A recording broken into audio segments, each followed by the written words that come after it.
Bismillahirrahmanirrahim. Alhamdulillahirabbil alamin. Wassalatu wassalamu ala asyrafil anbiya'i wal mursalin wa ala alihi wa sahbihi ajma'in. Rabbi shrah li sadri wa yassir li amri wahlul 'uqdatam min lisani yafqahu qawli. Subhanaka la ilma lana illa ma 'allamtana innaka antal alimul hakim. Assalamualaikum warahmatullahi wabarakatuh. Para pendengar IKIM FM yang setia, terus memantau radio IKIM FM di mana juga anda berada. Mudah-mudahan kita sentiasa dilindungi oleh rahmat Allah Subhanahu Wa Taala. Bersama-sama kita di motivasi pagi pada hari ini. Dan masih lagi bersama dengan saya, dan kita bercerita tentang uzlah Nabi sallallahu alaihi wasallam meninggalkan masyarakat Mekah jahiliyah menuju ke Gua Hira. Dan kita tahu bahawa dalam perjalanan Nabi meninggalkan masyarakat Mekah menuju ke Gua Hira, berada di Gua Hira-nya Nabi sallallahu alaihi wasallam, perkara yang dilakukan oleh Nabi adalah mendekatkan diri kepada Allah Subhanahu wa taala, melakukan amal ibadah yang mendekatkan ingatannya kepada Allah Subhanahu wa taala. Uzlah Nabi di Gua Hira tujuannya tidak ada lain, iaitu menghampirkan diri kepada Allah Subhanahu wa taala dengan mengingatinya dan juga membesarkannya. Tuan-tuan dan sekalian, itu sirah yang dilalui oleh Nabi kita Muhammad sallallahu alaihi wasallam.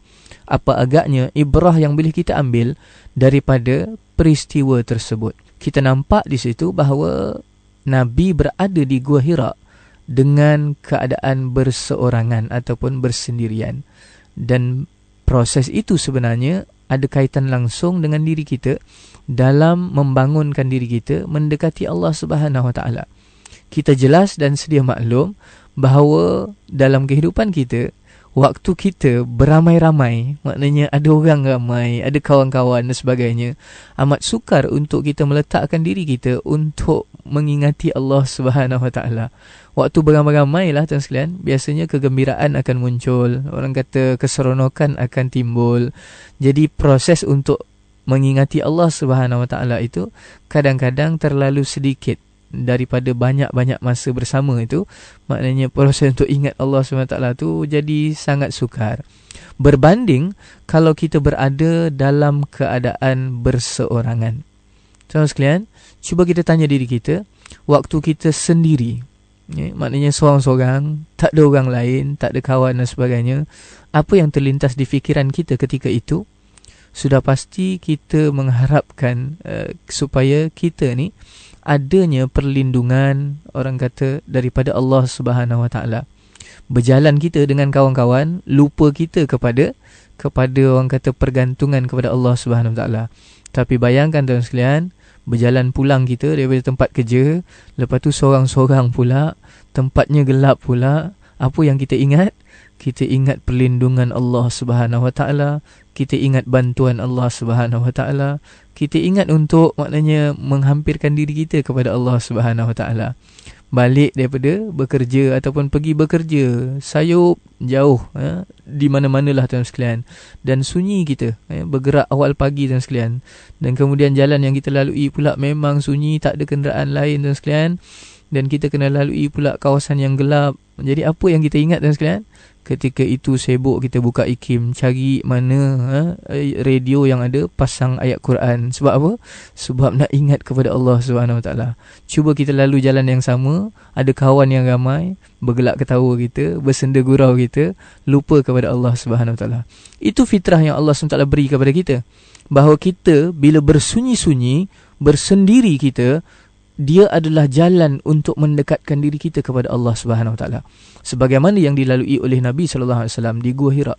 Jadi tuan-tuan sekalian, kita kena lihat bahawa proses bersendiri ini adalah sesuatu yang kita kena cari jalan untuk buat, untuk laksanakan. Dan kita nampak bahawa dalam bulan Ramadan kita boleh lakukan perkara tersebut.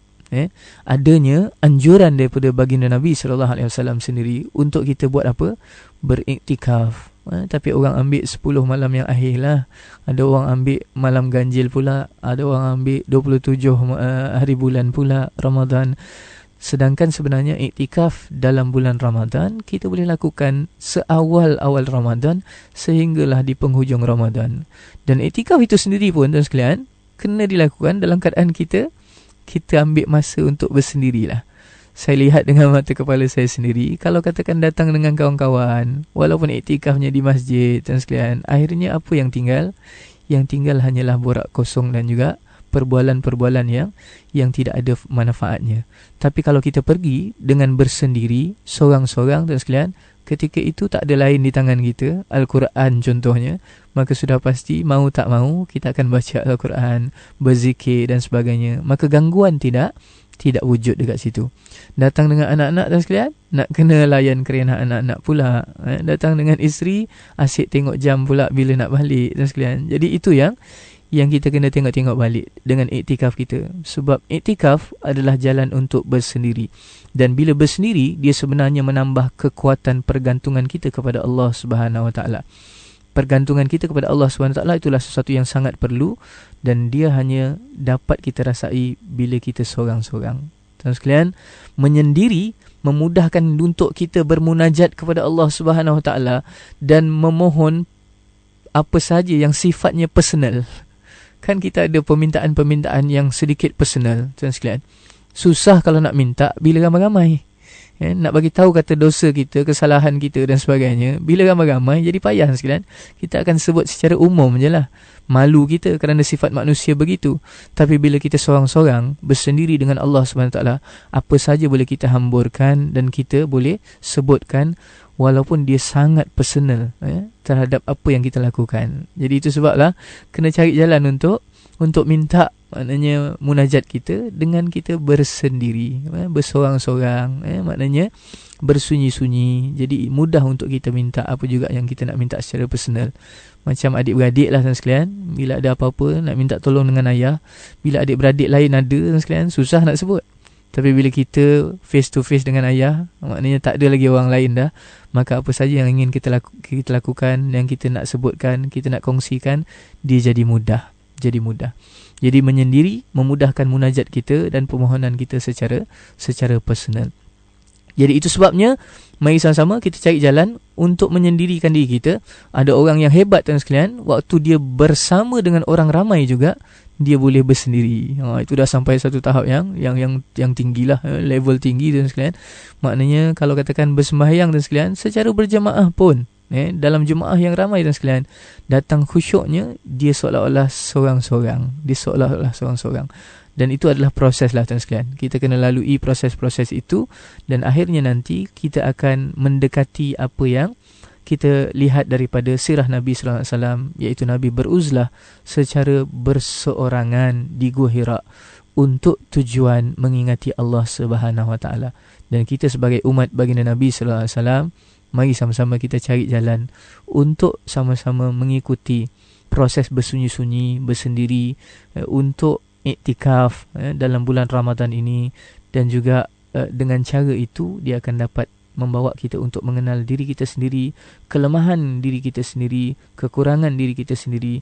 Akhirnya kita akan mengagungkan yang lebih besar, yang lebih berkuasa, iaitu Allah Subhanahu Wa Taala.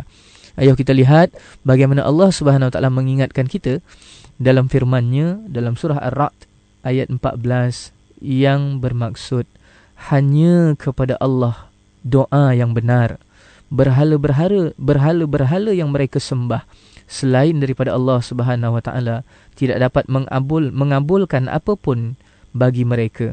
Tidak ubahnya seperti orang yang membukakan kedua tapak tangannya ke dalam air agar air itu sampai ke mulutnya, padahal air itu tidak akan sampai ke mulutnya, dan doa orang-orang kafir itu hanyalah sia-sia belaka. Wallahu alam.